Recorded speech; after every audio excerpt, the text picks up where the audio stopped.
What is up, everyone? It's Gage here. Welcome to your Bucktat. And today is something unusual. Not a lot of people are talking about, but I think is very underrated. The guard position, the battle between goedeke, hopefully I'm saying his last name right, and against stinnie, who we know has a lot of. He's been with the Bucks for quite a amount of years as a starter and a backup. So let's get started. Goedeke was a second round pick. I was hoping for James Cook, but I'm glad we got this guy. He's more of a position need. Let's see here. Actually, he has a lot going on, so I have to look at this. He was okay. Let's go back to his college. Let's get really into it because I'll be able to explain a little bit better. He played at Wisconsin Stevens Point. I don't know. I think that's a private college or something like that. He played that. He was there for a year he was a redshirt freshman. He didn't get to play a lot. Then he transferred to Central Michigan, I believe it's called. He redshirted his first year. Actually, I forgot to mention at Wisconsin, he was a tight end. He got around 134 yards. Redshirt for the most part, but he did play a little bit as a tight end. Central Michigan, he was moved to tackle in his first year.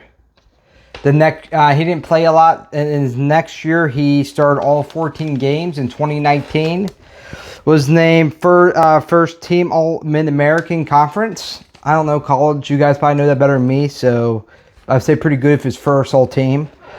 And that year, he started all 14 games, and the next season, he was out for the whole season with a knee injury, which is concerning because one thing is durability. That's why not offensive line, but like, for example, Nakama Sue, he was with the Bucks for 3 years. Who's testing out the waters for agency at the moment. He's been durable his whole season. That's why he's one of the best tackles in the league. But for more standard for like a lineman, Andrew Whitworth. He's been injured on and off. Missed 1 or 2 games once in a while, but Andrew Whitworth was in the league for about 15 years.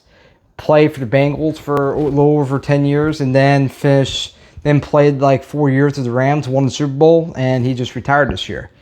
So it's hard, especially with linemen. It's hard because you need that durability guy. Luckily, though, we got Stinnie in case goedeke does get starts. Because Stinnie, he's been pretty consistent. Let's look at him a little bit.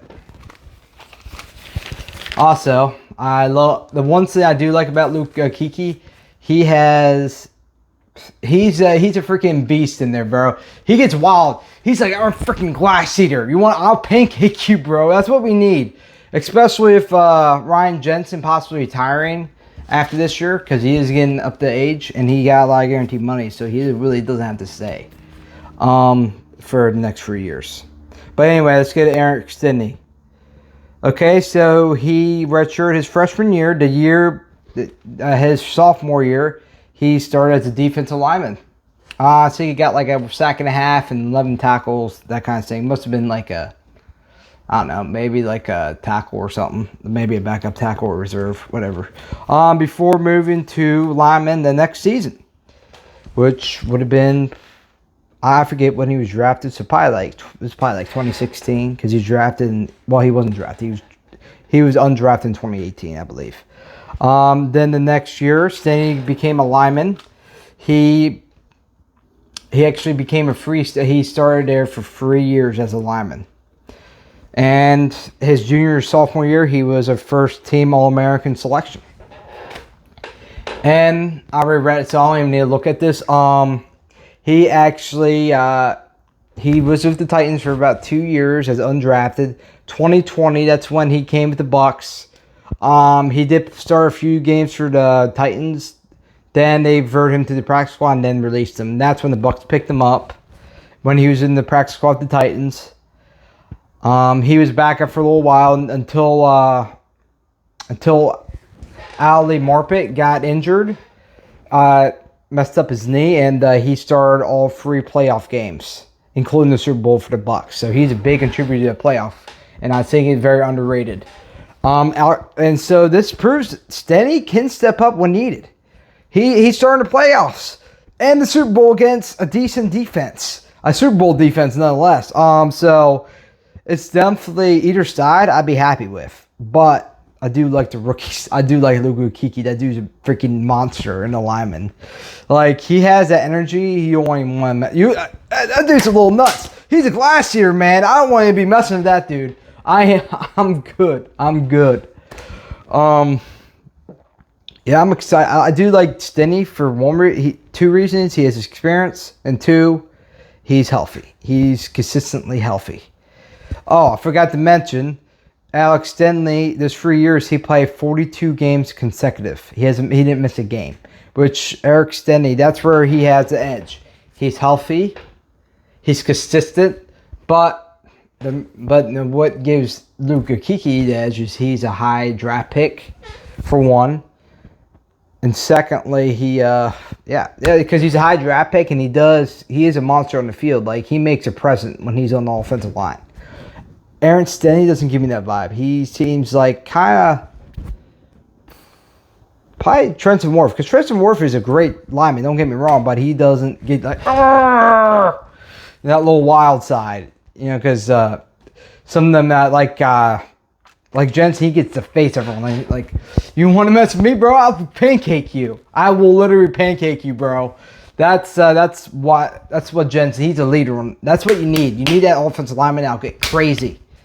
And Goedeke, he gives me that. If he can stay healthy and consistent, I think he's got this in the wraps. I think he'd be a great lineman. And statistically, when we would trade up in the draft for a lineman, statistically, we've been not like 100%. They turn out to be like pretty decent linemen. We actually traded up for Ali Morpet there in the draft. And look at him, Pro Bowler, Super Bowl winner, and possible Hall of Famer. He didn't play that long, so that's one reason why he would miss out on the Hall of Fame possibly, because he didn't play that long. I think he played like 7 years. Linemen usually play up to like at least 10, so typically. So yeah, that's why I think this battle, if I had to pick one,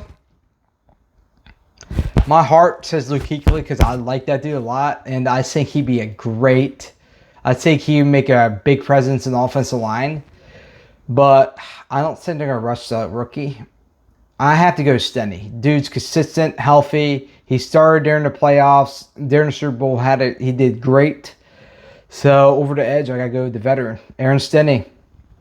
But Goedeke, I believe, will be the starter next year, because Aaron Stinnie does good this year. He'll probably want paid, so why not get Goedeke then? Let him start.